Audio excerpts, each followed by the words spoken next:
জায়গাতে 100% ভোট থাকে হিন্দুর, তো এক মুস্তাকিল হিন্দু ওখানে এতে নির্বাচন করুক, আমার কোনো আপত্তি নাই, লেকিন ইসলামের নাম দিয়ে আসতে পারবে না। মনে বুঝেন না? আরে ইসলামের নাম দিয়ে মুসলমান ইসলামী হুকুমত কেমনে হবে? ইসলামের নাম দিয়ে হিন্দু আবার ইসলামী হুকুমত হয় কেমনে? তাহলে এটা আমাদের প্রাণের দাবি, আওয়াজ তুলতে হবে, দিকে দিকে আওয়াজ তুলতে হবে। এটা দিকে দিকে কি তুলতে হবে বলেন? কি বলছি, কোন হিন্দুকে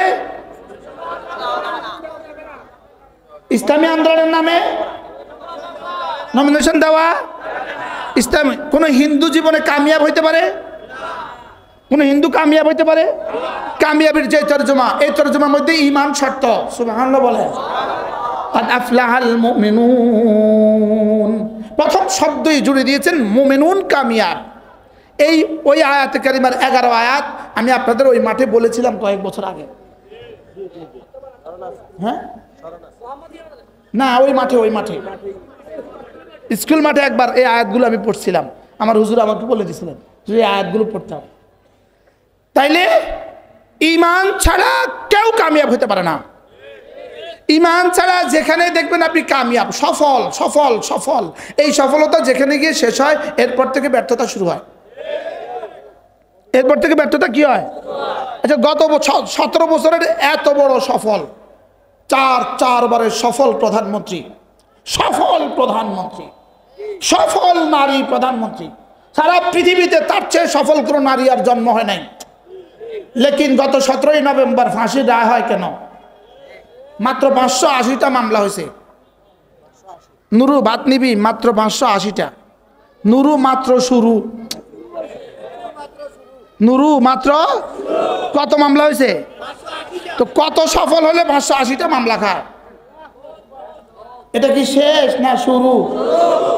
তাহলে বোঝা গেছে দুনিয়ার বিবেচনায় সফলতা যেখানে গিয়ে শেষ হয় সেখান থেকে ব্যর্থতা শুরু হয়। সেখান থেকে ব্যর্থতা কি হয় বলেন? আর ইলম, ঈমান, আমল ও তাকওয়ার এখানে ব্যর্থতা বলতে কোনো শব্দ নাই। আমাদের তারিক জামিল দামাত বরকাতুম তিনি বলেন, হ্যাঁ হারনা নেই, হ্যাঁ হারনা নেই, ওহা জিতনা নেই।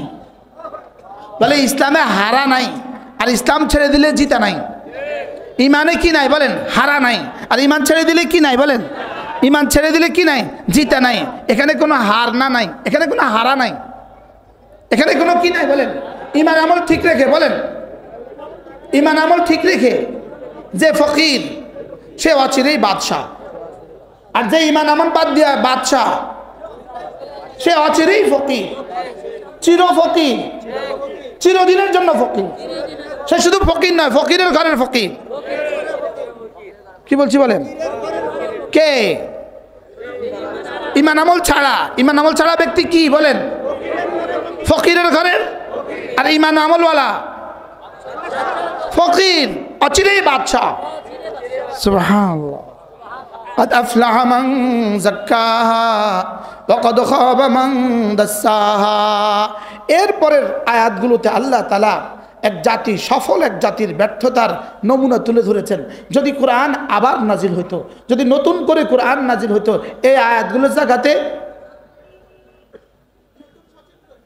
সচিত্র প্রতিবেদন গত 16 বছরেরটা লিখে দিত। মনে বুঝেন নাই? এই বাংলাদেশের এমপি মন্ত্রীদের নাম আয় যেত, কাযাবাত সামুদ বিতাগওয়াহা, এখানে নামাইতো অন্যটা, নামাইতো কি? সামুদ জাতি, আদ জাতি আর সামুদ জাতি, এরা পৃথিবীতে এত নাফরমানি করে নাই বাংলাদেশের এমপি মন্ত্রীরা যে পরিমাণ নাফরমানি করেছে। আদ আর সামুদ জাতি 100 বছরেও এত হাজার হত্যা করে নাই, 100 বছরেও এত হাজার হত্যা করে নাই।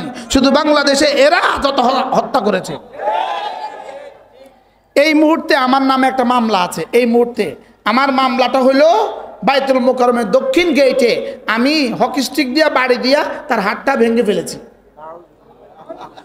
শুক্রবার, শয়তানও বিশ্বাস করত। আল্লামা মামুনুল হকের নামে যে মামলাগুলো ছিল, একটা মামলা হলো উনি এক মহিলার বেন্টি ব্যাগ নিয়ে দৌড় দিছে।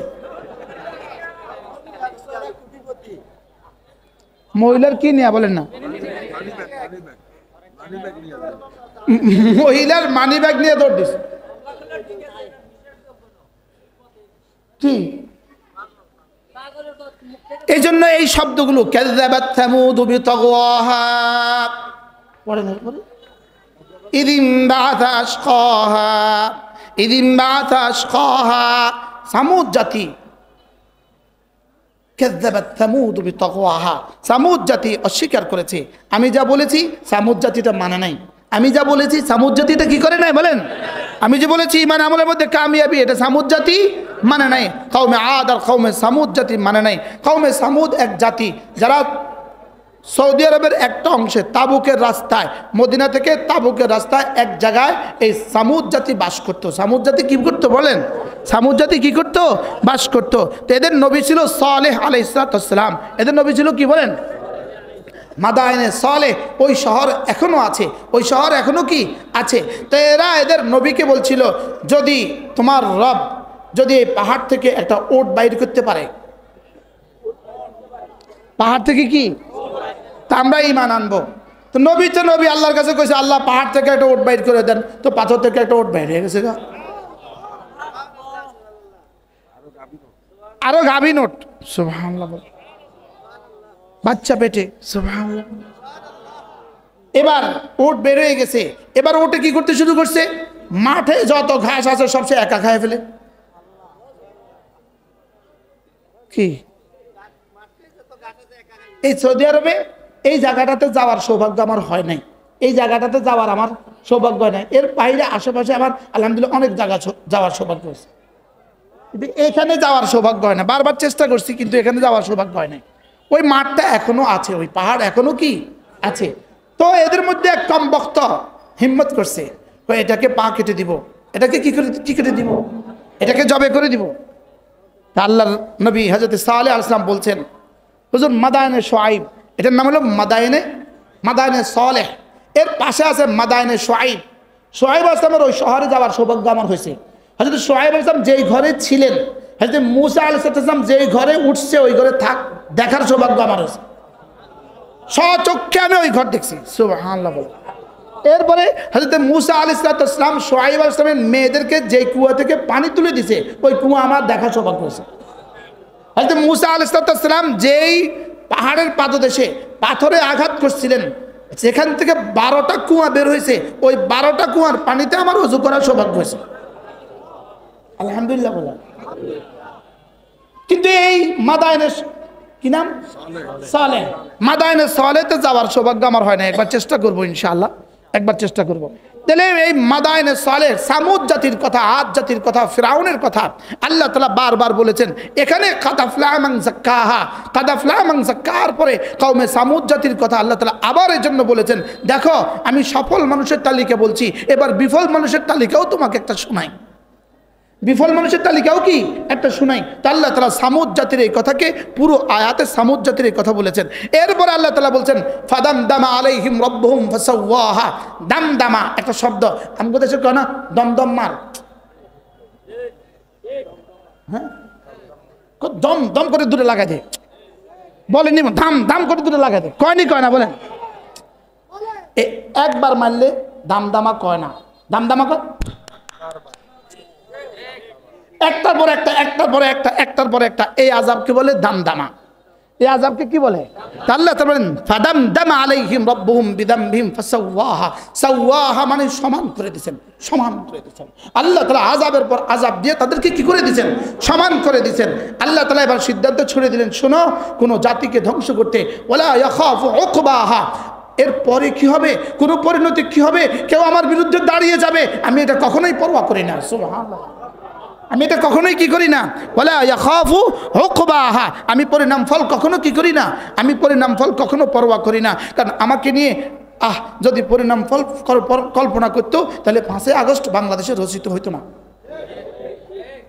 তাহলে 15ই আগস্ট 1975 রচিত হইতো না 15ই আগস্ট কত 1975 রচিত হইতো না আর 5ই আগস্ট 2024 কি হইতো না রচিত হইতো না আল্লাহ তাআলা বলেন ওয়ালা ইয়াখাফু উকবাহা আমি কোনো জাতিকে ধ্বংস করতে ওয়ালা ইয়াখাফু উকবাহা আমি পরিণাম ফল কি করি না পরোয়া করি না। আল্লাহ তাআলা আমাদেরকে, আমাদের সকলকে কাদ আফলাহা মান যাক্কাহা এর অন্তর্ভুক্ত করে দেন। আমাদের দিলগুলোকে আল্লাহ তাআলা সাফ করে দেন, আমাদেরকে ঈমানওয়ালা বানিয়ে দেন, আমাদেরকে আমলওয়ালা বানিয়ে দেন, আমাদেরকে নামাজওয়ালা বানিয়ে দেন, আমাদেরকে জিকিরওয়ালা বানিয়ে দেন, আমাদেরকে ফিকিরওয়ালা বানিয়ে দেন। আল্লাহ আমাদের সকলকে কবুল করেন। ইনশাআল্লাহ আমরা সকলেই ওযু করব, ওযু করে মসজিদে চলে যাব, জামাতের সাথে নামাজ পড়ব। সুবহানাল্লাহি বিহামদিহি, সুবহানাকাল্লাহুম্মা বিহামদিক, আশহাদু আল্লা ইলাহা